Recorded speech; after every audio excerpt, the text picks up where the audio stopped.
सभी बड़ों को नमस्कार। आज एक नई कथा सुनाने जा रहा हूँ, सांप की सवारी करने वाले मेंढक की कहानी। जो साथी मेरे चैनल पर पहली बार आए हैं, कृपा करके मेरे वीडियो को लाइक और शेयर करें। आप सभी से विनती है कि आप ये कहानी अपने बच्चों को जरूर सुनवाएं ताकि वे अपने जीवन में विकास करें। तो आइए कहानी शुरू करते हैं। सालों पहले वरुण पर्वत के पास एक राज्य बसा हुआ था। उस राज्य में एक बड़ा सा सांप मंदविष भी रहता था। बूढ़ा होने की वजह से वह आसानी से अपना शिकार ढूंढ नहीं पाता था। एक दिन उसने तरकीब सोची। वो तुरंत मेंढकों से भरे हुए एक तालाब के पास पहुंच गया। वहां वह दुखी सा होकर एक पत्थर के ऊपर बैठ गया। तभी पास के पत्थर पर बैठे एक मेंढक ने उसे देखा। उस मेंढक ने थोड़ी देर बाद सांप से पूछा, चाचा क्या बात है, आज आप खाने की तलाश नहीं कर रहे हैं? अपने लिए भोजन नहीं जुटाएंगे? इतना सुनते ही सांप ने रोनी सी सूरत बनाकर मेंढक को कहानी सुनाई। सांप ने कहा, मैं आज भोजन की तलाश में किसी मेंढक के पीछे पीछे जा रहा था। अचानक से मेंढक ब्राह्मणों के झुंड में जाकर छुप गया। मेंढक को भोजन बनाने के चक्कर मैंने गलती से एक ब्राह्मण की बेटी को काट दिया, जिससे उसकी मौत हो गई। इससे नाराज होकर ब्राह्मण ने मुझे श्राप दे दिया। उन्होंने मुझे श्राप देते हुए कहा कि तुझे अपना पेट भरने के लिए मेंढकों की सवारी बनना पड़ेगा। इसी वजह से मैं इस तालाब के पास आया हूँ। यह बात सुनते ही वह मेंढक तुरंत तालाब के अंदर गया और अपने राजा को सारी बातें बताई।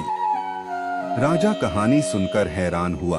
पहले तो उसे बिल्कुल भी यकीन नहीं हुआ, लेकिन कुछ देर सोच विचार करने के बाद मेंढकों का राजा जलपाक तालाब से बाहर निकलकर एकदम कूदते हुए सांप के फन पर जाकर बैठ गया।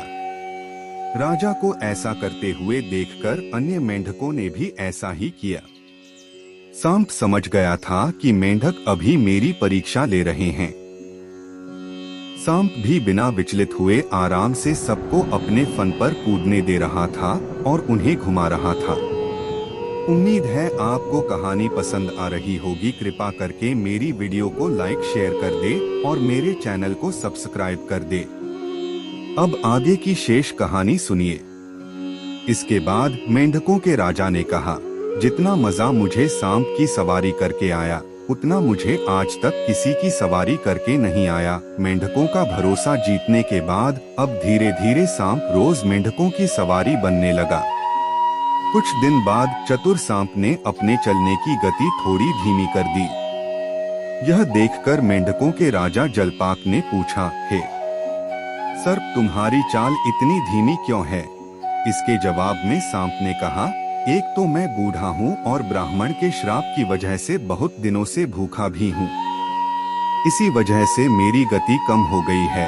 इतना सुनते ही राजा ने कहा, तुम छोटे छोटे मेंढक को खा लो। यह सुनकर मन ही मन सांप बहुत प्रसन्न हुआ। उसने कहा, राजन, मुझे ब्राह्मण का श्राप है, मैं मेंढक खा नहीं सकता हूँ, लेकिन अगर आप कहते हैं तो मैं खा लेता हूँ। ऐसा करते करते वह रोज छोटे छोटे मेंढक खाने लगा और वह तंदुरुस्त हो गया। अब सांप को रोज बिना किसी मेहनत के खाना मिल रहा था। सांप काफी प्रसन्न था। मेंढक सांप की चाल अब तक नहीं समझ पाए थे। मेंढक के राजा को भी सांप की इस साजिश की भनक नहीं लगी। होते होते एक दिन सांप ने मेंढक के राजा जलपाक को भी खा लिया और तालाब में रहने वाले सारे मेंढकों के वंश का नाश कर दिया। किसी भी शत्रु की बात का जल्दी से भरोसा नहीं करना चाहिए। इससे खुद की और अपने लोगों की हानि होना निश्चित है। पूरी कहानी ध्यान से सुनने के लिए धन्यवाद। अंत में यही कहूँगा, ईश्वर आप सभी को सुखी रखे और अपना ख्याल रखे। उम्मीद है कि आपको यह कहानी पसंद आई होगी। आपका कोई भी सुझाव है तो मुझे कमेंट में कह सकते हैं। कृपा करके आप मेरे चैनल को सब्सक्राइब करें और मेरी वीडियो को लाइक करें, ताकि मुझे धार्मिक वीडियो बनाने का हौसला मिलता रहे और आप सबका प्यार भी मिलता रहे। कृपा मेरे चैनल को सब्सक्राइब करें। अब मैं मिलता हूँ आपको अगली वीडियो में।